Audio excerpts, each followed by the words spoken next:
Hello student, कैसे हैं आप सभी। आई होप आप सभी बहुत अच्छे होंगे। और कल से आपको पता है मैंने आपके लिए तैयारी स्टार्ट कर दी है। तो कल मैंने सिलेबस एक्सप्लेन किया था, अगर आपने नहीं देखा हो तो इसके पहले वाली वीडियो में जाकर देख लीजिए। मैंने पूरा सिलेबस एक्सप्लेन किया है कि अभी आप एग्ज़ाम के लिए तैयारी कैसे करें। आज से हम चैप्टर स्टार्ट कर रहे हैं। जिसने नहीं लिया देखा है ये स्क्रीनशॉट ले लीजिए। आगे आज फर्स्ट चैप्टर देखिए। फर्स्ट चैप्टर का नाम क्या है, nature and significance of management. ये चैप्टर है आपका। इसका मीनिंग मैंने कल आपको समझा दिया था, लेकिन आज फिर से एक बार और मैं आपको इसका मीनिंग बता देती हूँ। तो इसका जो मीनिंग है वो है management is the process of planning, organizing, staffing, directing and controlling the force of the people to achieve a specific goal efficiently and effectively। तो मैनेजमेंट क्या होता है, एक प्रोसेस होती है जिसमें प्लानिंग होता है, ऑर्गेनाइजेशन होती है, स्टाफिंग होता है, डायरेक्टिंग होती है, कंट्रोलिंग होती है। ये इसके मेन कीज़ भी है और इसकी डेफिनेशन भी बन जाती है। यही आगे जाके आपको चैप्टर्स मिल जाएंगे मैनेजमेंट में आपकी बुक में। तो ये कीज़ अगर आप लिख कर आते हैं, इस प्रकार की डेफिनेशन आप लिख के आते हैं, 100% आपको फुल मार्क्स मिल जाएंगे। अगर पूछता है बोर्ड अगली बार से तो डेफिनेशन पूछ सकता है आपसे एग्ज़ाम में। बहुत बेसिक सा क्वेश्चन है, इसलिए रेडी करके जाइएगा। इसके अलावा आपको किसी राइटर की याद है तो आप वो भी लिख सकते हैं, कोई दिक्कत नहीं है। पर मुझे लग रहा है ये बहुत ही स्पेसिफिक और अच्छी डेफिनेशन है, इसलिए मैंने आपको बता दी है। आज अपन देखेंगे सेकंड पॉइंट, देखते हैं features and characteristics of management. आपके लिए मैंने अलग अलग से बहुत अच्छे से मटेरियल रेडी किया है, कंटेंट अच्छा रेडी किया है ताकि स्पेसिफिक हो और कम मेहनत में हम अच्छे मार्क्स लेकर आ जाए, क्योंकि लास्ट चांस है, देखिए आप भी समझते हैं। और दूसरी चीज़ ये, मैंने पिछली वाली वीडियो में बताया था आपको कि एडमिशन स्टार्ट हो गए हैं, कॉलेज में एडमिशन ले लीजिए। ज़रूरी नहीं है कि आपका क्लियर नहीं हुआ है, एडमिशन मिल रहा है, आप ले सकते हैं, ठीक है।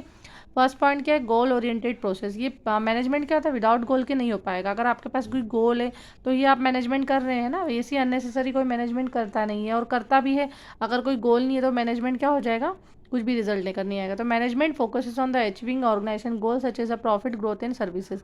मैनेजमेंट का फर्स्ट गोल क्या होता है, सबसे पहले तो जो आप जिस ऑर्गेनाइजेशन के लिए वर्क कर रहे हैं उसके लिए प्रॉफिट अर्न करना, अच्छी सर्विसेज देना और बिजनेस को ग्रोथ करना है। सेकंड, परवेसिया। Management is the required is all level, top, medial and lower level पे। ऑल लेवल्स पे आपको पता है ऑर्गेनाइजेशन में मैनेजमेंट किया जाता है। तो management business, government, hospital, school सभी में किया जाता है। विदाउट मैनेजमेंट के कोई भी जो इंस्टीट्यूशन है वो वर्क नहीं कर पाता है। तो ये यूनिवर्सल है, या कहना चाहिए हर एक पर्टिकुलर हर एक स्कोप में होता है।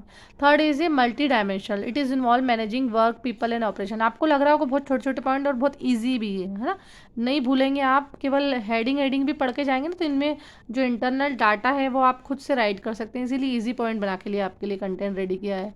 फोर्थ ये है continuous process. Management is a out going process, continuously चलता रहता है। एक ऐसा नहीं कि एक बार आपने मैनेजमेंट कर लिया है देन नहीं करा है, फर्स्ट गोल अचीव होगा then after you will complete your next goal, so you will prepare a next process for the management, ठीक है। तो मैनेजमेंट क्या होता है, कंटिन्यूस प्रोसेस होता है। 5 दिया हुआ है आपको ग्रुप एक्टिविटी।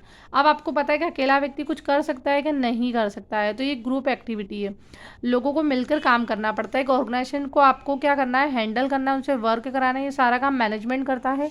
और मैनेजमेंट क्या है, एक ऑन गोइंग प्रोसेस जो कंटिन्यूसली चलता रहता है। It consist as well as the as long as the organisation action. ये लंबे समय तक लगातार चलने वाली क्या है, एक संगठन की प्रोसेस है। फिफ्थ पॉइंट में दिया हुआ है आपको group activity. Yes, it's a group activity not a person effort. एक कोई अकेला व्यक्ति किसी ग्रुप को हैंडल नहीं कर सकता है, ये पूरी ग्रुप एक्टिविटी होती है। It is a collective activity involving a team.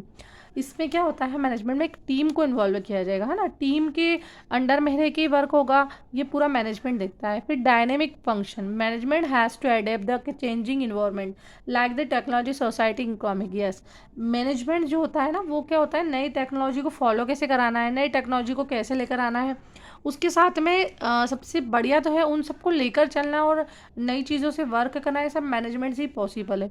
तो मैनेजमेंट क्या करता है, सोसाइटी में भी चेंज है, पूरा एनवायरनमेंट को चेंज कर देता है और इकोनॉमिकल भी चेंज लेकर आता है। फिर आपको दिया हुआ है 7 इंटेंजिबल फोर्स। जो मैनेजमेंट का फोर्स है ना वो दिखाई नहीं देता लेकिन वर्क करता है। अब आप बोलेंगे मैम कैसे दिखाई नहीं देता है, देखिए मैनेजमेंट में आपको पता है मोटिवेशन होता है ना, मोटिवेट किया जाता है किसी व्यक्ति को। एक एग्जांपल देकर बता रही हूँ मैं, तो आपने किसी की तारीफ़ कर दी है ना, तो वो व्यक्ति क्या होगा, मन से काम करने के लिए रेडी हो जाएगा, उसकी इफिशियंसी इंक्रीज हो जाएगी, वो डिसिप्लिन में रह, किसी और का एग्जांपल दे देंगे हम कि ये रेगुलरली कंटिन्यूसली ये डिसिप्लिन में रहता है, देन क्या लगेगा अगले व्यक्ति को भी कि मुझे भी डिसिप्लिन में रहना है। तो यही सारी चीज़ें क्या होती हैं, दिखाई नहीं देती, लेकिन व्यक्ति महसूस करता है और ऑटोमेटिक चेंज होता है। तो यही सारी चीज़ें मैनेजमेंट में होती है। तो मैनेजमेंट क्या है, इंटेंजिबल फोर्स है। देखिए नेक्स्ट पॉइंट क्या है, ऑब्जेक्टिव ऑफ मैनेजमेंट। मैनेजमेंट के ऑब्जेक्टिव आपको दिख रहे हैं, first is organisation objective, second is social objective, third is personal. अब इसमें मैंने जो बेटा पॉइंट करके दिए ना ऑर्गेनाइजेशन ऑब्जेक्टिव में, प्रॉफिट, ग्रोथ और सर्वाइव, आप इसको इंडिविजुअली अलग अलग पॉइंट बना के भी लिख सकते हैं।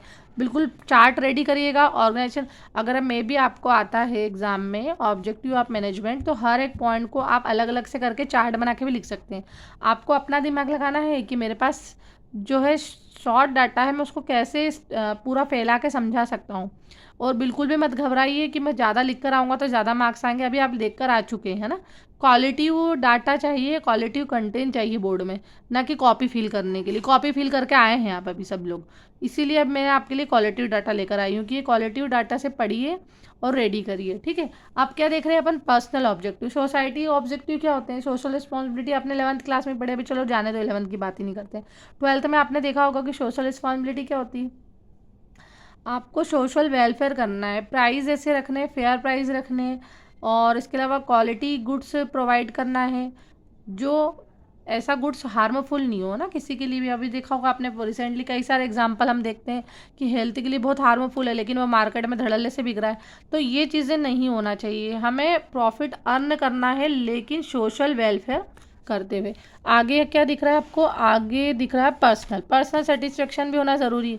अब भैया वर्क कर रहे हैं, सेटिस्फाई ही नहीं है तो आप वर्क करेंगे ही क्यों, है ना। तो सेटिस्फेक्शन भी हो, और आपसे जुड़कर जो व्यक्ति काम कर रहा है उसको भी सेटिस्फेक्शन होना जरूरी। तो ये सारी चीज़ें कौन करता है, मैनेजमेंट करता है। फोर्थ पॉइंट देखिए, इंपॉर्टेंट सिग्निफिकेंस ऑफ मैनेजमेंट। अगर कैरेक्टरिस्टिक्स पूछता है आपसे, यही सेम पॉइंट आप क्या कर सकते हैं, लिख सकते हैं, कोई दिक्कत नहीं है आपको। फीचर्स ये सब लगभग पॉइंट मिलते हुए जुलते हैं ना। देखिए इसमें क्या दिया हुआ है, अचीव गोल्स, ग्रुप गोल्स। अब इसमें क्या होता है मैनेजमेंट में, जो ग्रुप का गोल है उसको अचीव करना है, combine individual effort and collective organisation goals, increase efficiency, ये व्यक्ति की इफिशियंसी को इंक्रीज करता है। मैनेजमेंट सिखाता है कि वर्कों को कैसे हैंडल करना है, और रिसोर्सेज का आउटकम ज़्यादा से ज़्यादा निकालने के लिए हमें क्या वर्क करना पड़ेगा ना। बेटर प्रोडक्टिविटी, कॉस्ट सेविंग्स, ये सारी चीज़ें क्या सिखाता है, मैनेजमेंट सिखाता है। Creates a dynamic organisation, a dynamic its head up the changing business. ये इस फीचर्स में आपने देखे थे पॉइंट, यहीं पर रिपीट हुआ है, इसीलिए मैंने आपको पहले के दिया, जो मैंने फीचर्स बताया उसी को रिपीट कर सकते हैं आप, है ना। इसकी इंपॉर्टेंस में फीचर्स को भी लिख सकते हैं, एक ही चीज़ पढ़िए और 4 आंसर लिख दीजिए। Helps in achieving personal objective, employees are motivated which is help in achieving their individual goals. अपने खुद के पर्सनल गोल्स भी अचीव करने के लिए मैनेजमेंट क्या होता है, बहुत ही ज़्यादा हेल्पफुल होता है। Development of society, goods management provides job, improves living standard and the contribute to national development. Yes no, we know that per capita income increase होगी बेटा, लिविंग स्टैंडर्ड हाई होगा लोगों का, है ना। इसी से क्या होगा, उस देश का भी डेवलपमेंट होगा, और नेशन का डेवलपमेंट होगा। तो आपको पता ही है कि नेशन का डेवलपमेंट जिन जिन चीज़ों से होता है, जिनमें हेल्प करता है, वो जॉब्स वगैरह सब में मैनेजमेंट हेल्प करता है। अब एक क्वेश्चन बनकर आता है हमारे लिए, बोर्ड वालों को बहुत ही पसंदीदा है topic, he management is an art and science, है ना। एवरी ईयर हर पेपर में हम लोग वॉच करते हैं, आपने प्रीवियस ईयर पेपर भी देखे होंगे अभी एग्जाम में, हालांकि ये क्वेश्चन देखने को मिला होगा आपको। Management as an art and management as a science, it's a both, science and arts both, है ना। ये आपको पता है, अंडरस्टूड है, कॉन्सेप्ट आप पढ़ चुके हैं, लेकिन एक बार रिवाइज करते हैं हम। तो मैनेजमेंट एज एन आर्ट में आपको 3 पॉइंट लिख देने हैं कि based on practice and creativity, yes, required personal skill, involve personalisation applications. ये सारी चीज़ें किस में होती है, आर्ट में होती है, और यही सारी चीज़ें किस में होती है, मैनेजमेंट में होती है। So we can say management is an art. Management as a science, systematic body of the knowledge based on cause effect relationship and universal. Third point, ये तीनों पॉइंट इसमें मर्ज कर दिए। जब ये तीनों ये 3 पॉइंट आप डिक्टेट कर देंगे ना कॉपी में, तो लास्ट में स्टेटमेंट दे दीजिएगा, so we known as management is a science, management is a art also. अब आपको ज़्यादा डिटेल में नहीं देने की ज़रूरत है, इतना ही है। ये आपका फर्स्ट चैप्टर पूरा रेडी हो गया है। इसी से रिलेटेड कंटेंट अगर एग्ज़ाम में आता है आप लिख सकते हैं, विश्वास करिए इसी से रिलेटेड क्वेश्चन बनेंगे पेपर में, ठीक है। तो अगली वीडियो के लिए रेडी रहिए। अगला चैप्टर नेक्स्ट हम सेकंड चैप्टर पढ़ेंगे। Thanks for watching.